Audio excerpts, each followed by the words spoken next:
In this video, I'm going to explain the 3 deadliest forehand mistakes that you're probably making that are preventing you from developing a high-level forehand. They're probably going to be very different to what you might be expecting. Now, I hope you find the video helpful. If you do, it'd be great if you give me a thumbs up. If you haven't subscribed to my channel before, it really helps me out if you could do that as well. Now, before I explain what these deadly mistakes are, it's really important that you base decisions that you make about tennis, what you decide to work on real data. So you want to record yourself. Record yourself playing points, record yourself playing matches to find out what you actually do. And what you'll probably find is that you're making 1, 2, or 3 of these mistakes, because the first one is not preparing quickly enough. When you watch the best players in the world play, you watch their forehands, they prepare very quickly, and that lays the foundations for the rest of their shot. So notice that they do a split step on every single shot. Notice that they have a wide, stable split step. Notice that they're landing just after their opponent makes contact, so then by the time they land, they can read where the ball's going, and then as soon as their feet hit the ground, they start the unit turn and the movement with the feet to help them set up in position. So if they're moving to the side, there's an immediate unit turn. If they're going forwards, the unit turn starts. If they're moving back, the unit turn starts. So you've got to record yourself, see whether you're doing this. Are you split stepping? Are you doing your split step at the right time? And is there an immediate unit turn and first step the instant that your feet touch the ground? If you're not doing any of those things, that's something that you need to work on. The second deadly mistake that you're probably making is you're not setting up in the right position. Again, watch the best players in the world hit their forehand. They all have really good spacing. Look how far Alcaraz sets up from the ball. Look how far Sinner. Look how far Djokovic. Look how far they set up from the ball.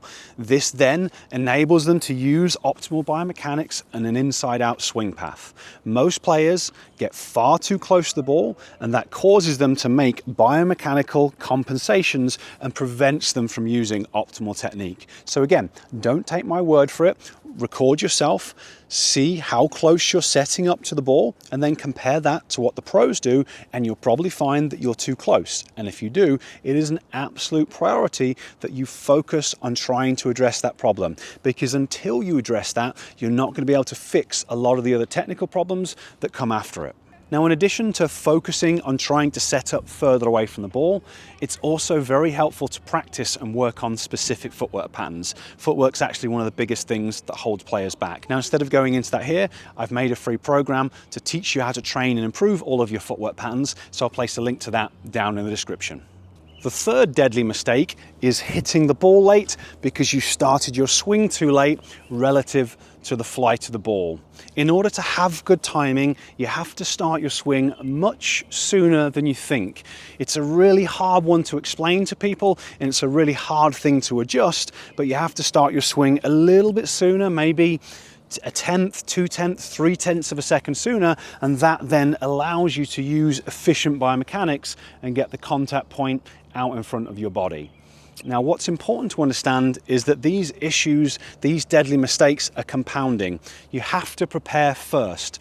So if you don't prepare quickly enough, that's a major thing that can cause you to start your swing late. So often you have to fix late preparation, well, you always have to fix late preparation before you can fix timing.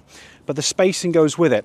If you set up too close to the ball, that can also make the timing really hard, because your brain is trying to work out how it's going to do this swing that you've told it to do.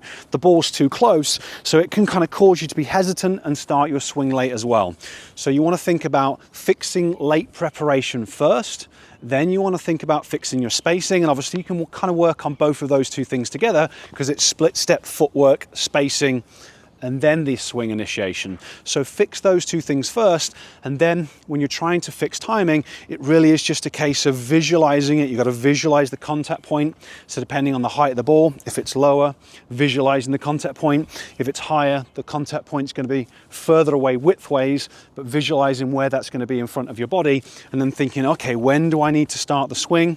Thinking about, playing around with different stuff. When do you start the racket drop? When do you start firing your hip forwards relative to the flight and relative to the bounce of the ball? But one of the big challenges that we're going to have for fixing all of these things is that there is an underlying skill component. The number one reason that players prepare late is because they can't read the flight of the ball quickly enough.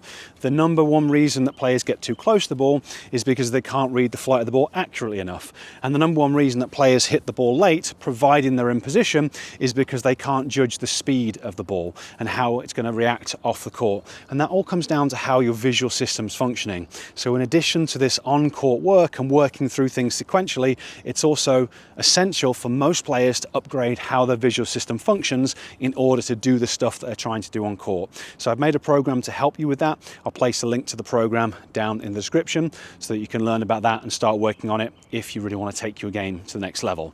But hopefully what I've explained in this video makes sense. There's a lot of content out there. There's a lot of coaches talking about the fine details and things that need to happen with your forehand. But what I can tell you for sure is that most of it isn't going to be the problems that are affecting you. Record yourself, find out, are you preparing quickly? Are you setting up the right distance? Are you hitting the ball late? If you are, they're the things that you've got to work on. There's no precise and correct way to do things with your elbow. There's different options. But when you watch high-level players, they all do those three things that I've just explained.